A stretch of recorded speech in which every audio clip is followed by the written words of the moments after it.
A to Z English grammar में आप सभी का स्वागत है। आज का प्रमुख टॉपिक है parts of speech. Parts of speech का डेफिनेशन है the different kinds of words are called parts of speech, अर्थात शब्दों का अलग अलग समूह पार्ट्स ऑफ स्पीच कहलाता है। For examples, Ram is a boy.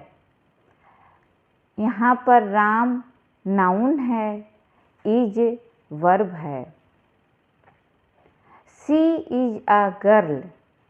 यहाँ पर शी प्रोनाउन है, इज वर्ब है। Rita is a good girl. यहाँ पर रीता नाउन है, इज वर्ब है और गुड एडजेक्टिव है। There are 8 types of parts of speech. First, noun. Second, pronoun. Third, adjective. Fourth, verb. Fifth, adverb. Sixth, preposition. Seventh, conjunction. And eighth, interjection. Parts of speech के अंतर्गत हमारा first topic है noun. इसका definition है a noun is a word used as the name of a person, place और things, अर्थात noun वह word है जो किसी व्यक्ति के नाम, स्थान या चीज़ों के लिए इस्तेमाल होता है। इसका एग्जाम्पल्स है Ashok was a great king. तो यहाँ पर अशोक नेम है, इसलिए ये नाउन है। Delhi is our capital. तो दिल्ली प्लेस है, इसलिए ये नाउन होगा। The sun shines bright. तो यहाँ पर द सन नेचुरल थिंग्स है, इसलिए ये भी नाउन होगा। पार्ट्स ऑफ स्पीच के अंतर्गत हमारा सेकेंड टॉपिक है प्रोनाउन। प्रोनाउन का डेफिनेशन है a pronoun is a word used instead of a noun, अर्थात प्रोनाउन वह शब्द है जो नाउन के बदले इस्तेमाल किया जाता है। इसका एग्जाम्पल्स है she is a clever girl. तो यहाँ पर शी प्रोनाउन है। He is a good boy. तो यहाँ पर ही प्रोनाउन है। प्रोनाउन के 3 पार्ट्स होते हैं। फर्स्ट पर्सन, इसके अंतर्गत I, we, me, us, my, mine, our, ours आता है। दूसरा है सेकंड पर्सन, इसके अंतर्गत यू, योर, योर्स आता है। थर्ड पर्सन, इसके अंतर्गत he, she, it, its, they, him, her, them, his, their, theirs आते हैं। पार्ट्स ऑफ स्पीच के अंतर्गत हमारा थर्ड टॉपिक है एडजेक्टिव। एडजेक्टिव का डेफिनेशन है an adjective is a word used for qualifying of a noun or pronoun, अर्थात adjective वह वर्ड है जो नाउन या प्रोनाउन की क्वालिटी को बताता है। For examples, Amal is a good boy. तो यहाँ गुड क्या है? एडजेक्टिव है, क्योंकि यह अमल की क्वालिटी को बता रहा है। द रोज स्मेल्स स्वीट, तो यहाँ पर स्वीट एडजेक्टिव है, क्योंकि यह रोज की क्वालिटी को बता रहा है। पार्ट्स ऑफ स्पीच के अंतर्गत हमारा फोर्थ टॉपिक है वर्ब। वर्ब का डेफिनेशन है a verb is a word used for saying something about a person, place और अ थिंग। अर्थात वर्ब वह वर्ड है जो कि किसी पर्सन, प्लेस या किसी चीज़ के बारे में बताता है या बात करता है। वर्ब का एग्जाम्पल्स है the old man had a big house, बूढ़े आदमी के पास एक बड़ा घर है। तो यहाँ पर हैड वर्ब है, क्योंकि ये ओल्ड मैन के बारे में बात कर रहा है कि he had a big house. तो यहाँ पर हैड वर्ब हो गया। सेकंड है Mumbai is a big city, Mumbai बड़ा शहर है। तो यहाँ पर इज वर्ब है, क्योंकि यहाँ वह मुंबई के बारे में बता रहा है कि मुंबई एक बिग सिटी है। The girl wrote a letter, तो यहाँ पर रोट वर्ब है। ये वर्ब क्यों है? क्योंकि ये लड़की के बारे में बता रहा है कि लड़की ने पत्र लिखा, लेटर को लिखा। अब हम वर्ब को फोर्थ भागों में डिवाइड कर सकते हैं। पहला पार्ट है बीइंग वर्ब, सेकंड पार्ट है हैविंग वर्ब, थर्ड पार्ट है doing verb and fourth part है an action or a statement form. Parts of speech के अंतर्गत हमारा फिफ्थ पार्ट है एडवर्ब।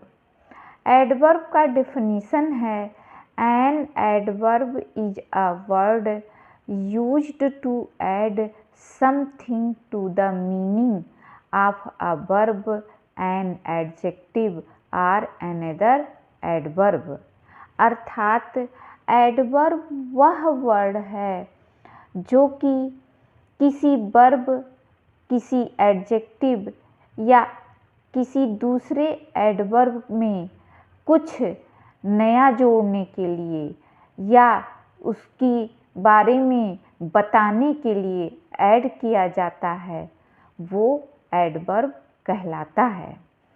इसका एग्जाम्पल्स है रिचा गोज स्लोली, रिचा धीरे चलती है। तो यहाँ पर स्लोली एडवर्ब है, क्योंकि ये वर्ब के बारे में बता रहा है कि रिचा धीरे चलती है। सेकंड है Rita is very beautiful girl. तो यहाँ पर रीता की सुंदरता के बारे में बताया जा रहा है कि वो बहुत सुंदर है। तो यहाँ वेरी क्या हो गया? एडवर्ब हो गया। एडवर्ब टाइम को, प्लेस को, मैनर को, नंबर को, डिग्री को, रीजन को, पर्पज को, कंडीशन को और कंट्रास्ट को डिनोट्स करता है। अगर किसी भी सेंटेंस में टाइम के लिए आने वाला एडवर्ब होगा now, then, soon, yearly etcetera. Place के लिए here, there, far, near etcetera. Manner, slowly, quickly, surely, etcetera. Number, once, twice, again, always, etc. Degree, very, much, partly, wholly, etc. Reason, as, so, because, etc. Purpose, so that. Condition, if, unless, etc. Contrast, though, although, etc. Parts of speech के अंतर्गत हमारा 6th topic है preposition. Preposition का definition है, a preposition is a word used with a noun और a pronoun to show how the person और a thing denoted by the noun और pronoun stands in relation to something else. अर्थात preposition वह word है जो किसी noun या pronoun के साथ यूज होता है यह इंडिकेट करने के लिए कि वह नाउन या प्रोनाउन किसी दूसरी चीज़ के साथ कैसे कोरिलेट कर रहा है। Examples, there is a cow in the garden. यहाँ पर इन प्रीपोजिशन होगा क्योंकि यहाँ काऊ का संबंध गार्डन से स्थापित करने के लिए इन का यूज हुआ है, इसलिए इन प्रीपोजिशन होगा। The girl is fond of music, तो यहाँ पर फॉन्ड ऑफ प्रीपोजिशन होगा क्योंकि यह गर्ल्स और म्यूजिक के बीच में संबंध को स्थापित कर रहा है। The book is on the table, तो यहाँ पर ऑन प्रीपोजिशन है क्योंकि यह बुक का संबंध टेबल से स्थापित कर रहा है। पार्ट्स ऑफ स्पीच के अंतर्गत हमारा 7th टॉपिक है कंजक्शन।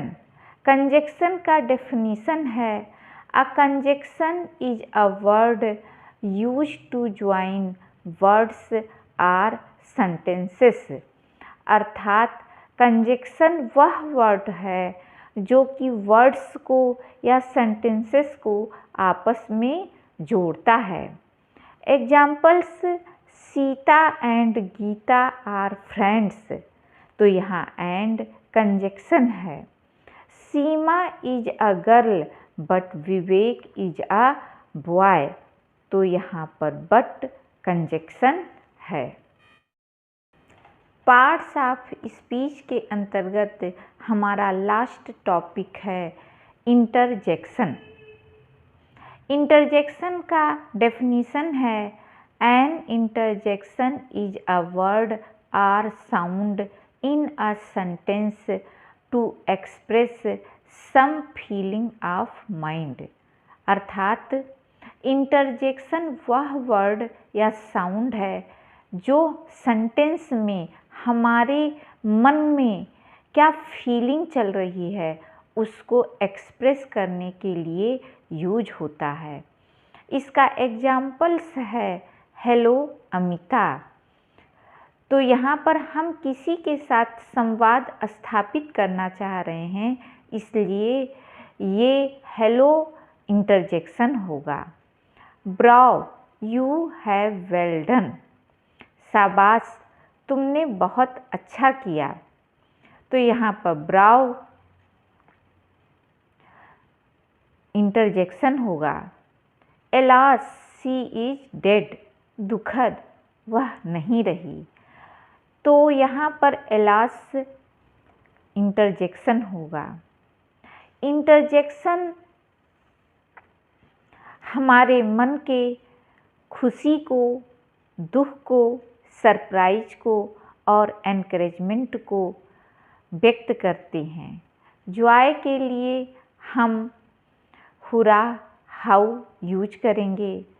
ग्रीफ के लिए एलास सरप्राइज के लिए आह, हा, व्हाट, हाउ और एनकरेजमेंट के लिए हम ब्राव का यूज करेंगे। अगर आपको हमारा यह वीडियो अच्छा लगा तो लाइक और सब्सक्राइब करें। धन्यवाद।